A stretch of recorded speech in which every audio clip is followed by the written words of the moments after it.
Thanks again for making the Locked On Ole Miss podcast your first listen every day. We're free and available wherever you get your podcast, including YouTube. We're part of the Locked On Podcast Network, your team every single day. Hello, I'm Stephen Willis from the Locked On Ole Miss podcast. I'm joined by Josh Guest, as I usually am, and we're just going to randomly talk about Ole Miss and some stuff that's going on and some things that are on our mind. How we doing, Josh?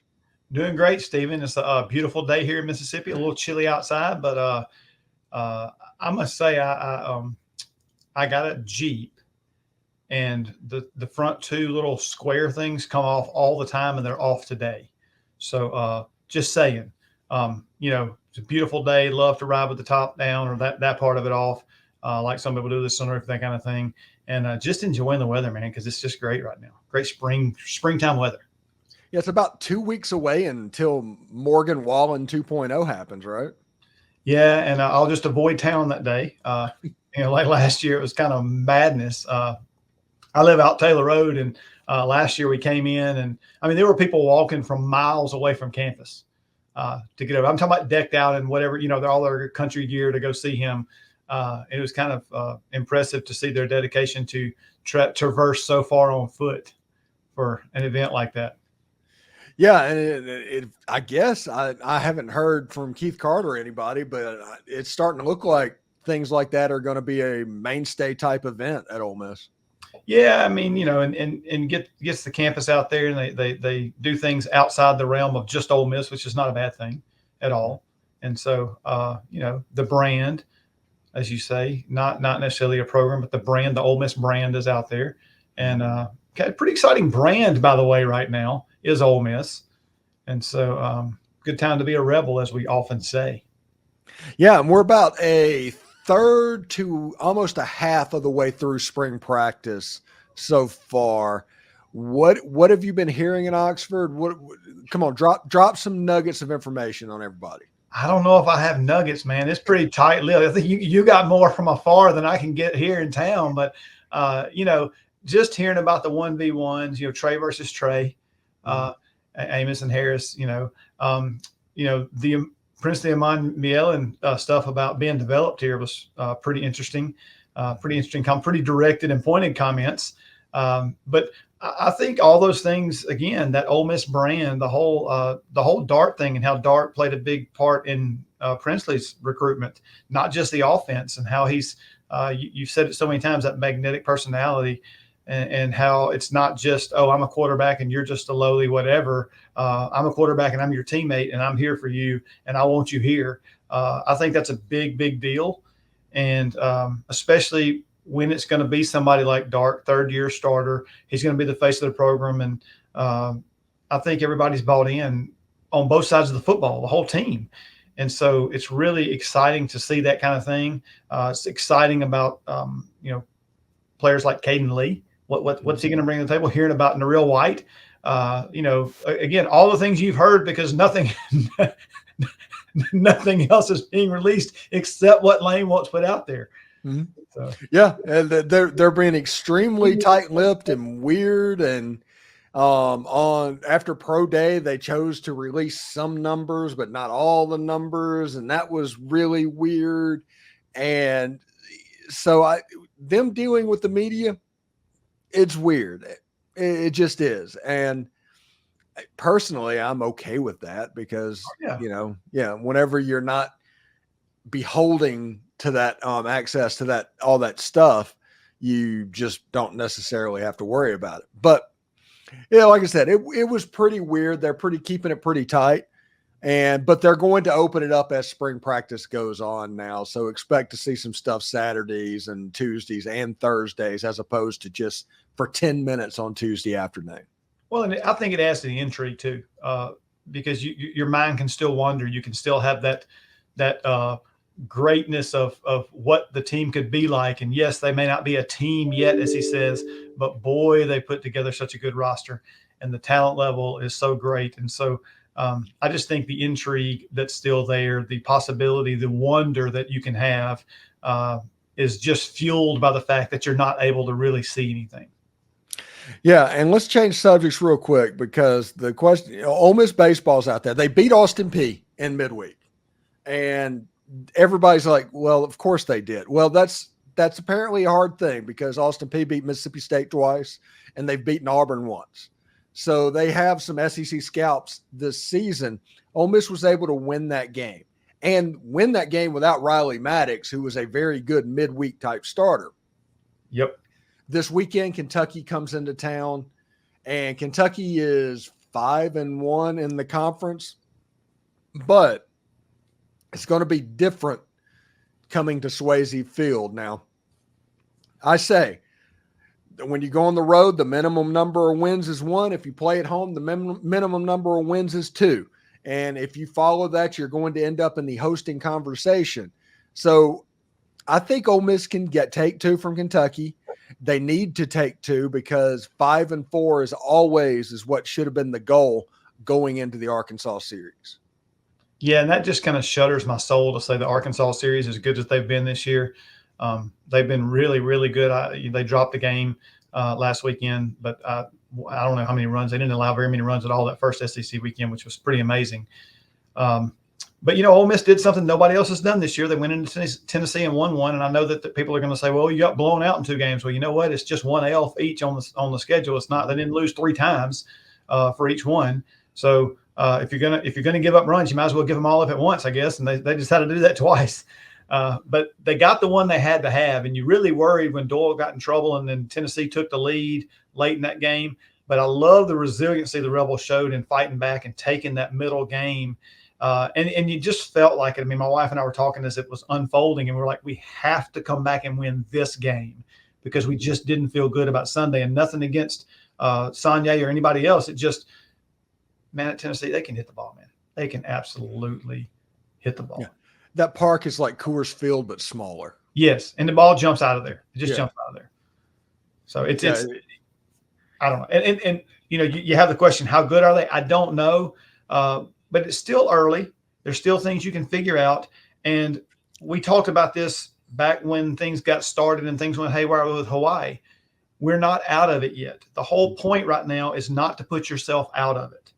You don't have to be all the way in it right now, but you can't put yourself out of it right now. And that's what we're doing. If we only win 1 against Kentucky and get swept by Arkansas, we're headed towards putting ourselves out of it. But if we can get 2 this weekend, if we can still win at Arkansas, we keep ourselves right there in the thick of just being there. And we all know what happens. Look back at 2022. If you can just be there, you can get hot at the right time and things can go your way. So I think Doyle is sort of an anchor right now. I'm excited about seeing Maddox on the weekend. And, you talked about Austin Peay beating SEC schools.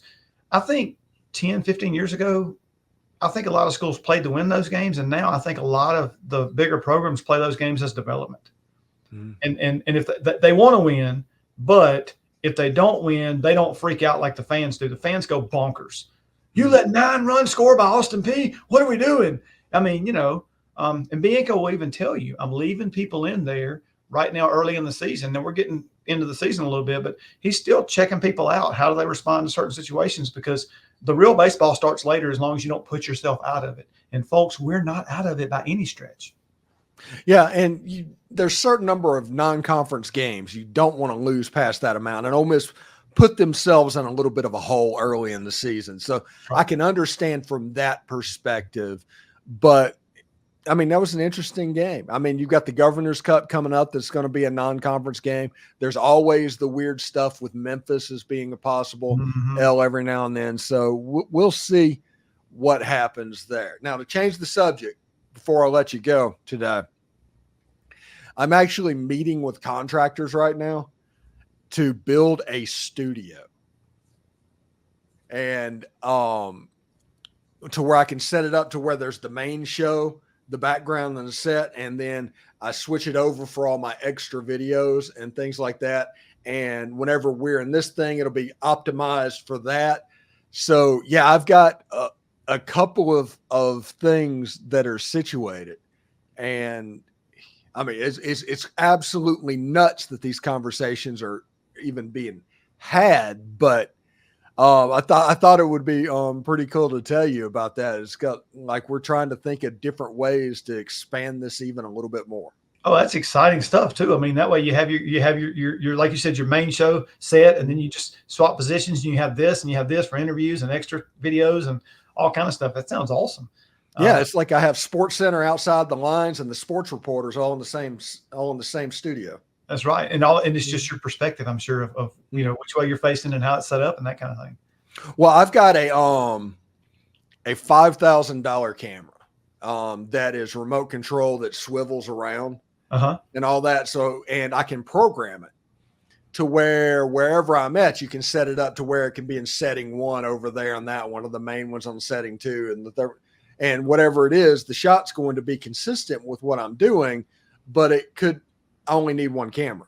Yes, and because it's that way, you can push a button and boom, you're in the position you need to be in. It's a quick change of venue, if you will. That's cool stuff, man. I like it. Yeah, and it like we're gonna probably take it up to where, because a lot of people don't realize that's not real brick. That's a green screen, and I can have the green screen around there and have 3 different backgrounds set up for essentially the same place. That's awesome stuff. I love it. Well, anyway, the Lady Rebels did get eliminated from the NCAA tournament. Notre Dame kind of took care of them. I was worried about that, and if anybody goes back and listens, I did say that Notre Dame was good, and there was a chance that they could just kind of overwhelm Ole Miss, and that's exactly what happened. By the time in the second and third quarter, the depth, they started to wear down just like I thought they were going to, but they built up enough of a cushion in the beginning of the game to where that just didn't matter. Yeah, and it's tough. I mean, at this point, has there still been more than one upset? I know Middle Tennessee. To my knowledge, it's just the one, the first round Middle Tennessee State game. And they played LSU good for about a quarter and a half or 2 quarters maybe. And then LSU kind of put the pedal to the metal in the second half. So, and then Sergeant Featherboa was able to get control of that game. Yeah. So, but yeah, it's the tough, but I mean, it was also a tall order. They do play at the place of the highest seed there. And then in this case, we played Notre Dame at their place. I know we beat Stanford last year, but we didn't sneak up on anybody this time. And so, and home court, just like it matters in the SEC, it matters in the tournament as well. So that's something that's going to probably they may look at some point in the women's game, especially if everything keeps holding chalk, because one of the allures of the men's game is, the 12-5 upset or the 13-4 upset or the 11, somebody advancing a round or two that's not expected to. There's too many teams in the women's tournament right now. There just is. The bottom of the tournament isn't as good as the bottom of the men's tournament. Didn't it used to be 32? And it used to be 48 recently. Okay. I was thinking it was even 32 at some point in my lifetime that I could remember, but I'm getting older and my memory doesn't work like it used to. Somebody on Twitter posted this, and it's actually a very good idea for what's going on. But when the NCAA tournament picks their location, let's say that's New Orleans is hosting a game on Thursday and Saturday, a typical first round NCAA tournament. Put the women's tournament down there and let their first round games be on Friday and Sunday. Ooh. To where it's all in the same location and all that. You just have the men's tournament one day, the women's tournament the next, and whichever one they're playing on, they're not playing on the other. Yeah, I like it. I like it. That was a good idea. Yeah, and then you still get that, and I don't want to call it neutral court, but I guess it is. I mean, it still can be regional in the sense that it's near the 1 seed, but it may not be on their home floor or on their home court. And so, I don't know. Again, one of the allures is the underdog winning every now and then. And when you have one that is always the higher seed winning the whole way through the tournament, people, I think they lose. I don't know. Maybe it's just me. I like the underdog, so maybe I'm the only one that loses interest. Yeah, and eventually upsets are going to start happening, but I figure it's about the Sweet 16 on, because I think 16 teams for the women's tournament would be the perfect amount. Nobody would do that. I mean, obviously, because you want the content, but a 16 versus 1, you probably have a better chance of that team giving South Carolina a good game than otherwise. And LSU would potentially lose to the 12 seed in that situation. I think that would be interesting. Yeah. And like you said, it is top heavy, and probably your 1s and 2s is like outside of South Carolina. I mean, they're in a different stratosphere right now than a lot of people. you probably could have picked it apart a different way, and Notre Dame could have been a 1 or a 3, and somebody else that was a 2 could have been a 3, and a 3 could have been a 2. There could have been a lot of that on those top 1 or 2, maybe even 3 seeds on that side, especially. Thanks again for making the Locked On Ole Miss podcast your first listen every day. We're free and available wherever you get your podcast, including YouTube. We're part of the Locked On Podcast Network, your team every single day. Josh Guest joining us this week like he always does. Well, except whenever his kid doesn't have has a baseball game or something like that. That's right. But he's here more often than he isn't. So, Josh, have a good one. Enjoy this weekend. And, of course, avoid Oxford on Morgan Wallen weekend, man. That's right. Howdy, go Rebs.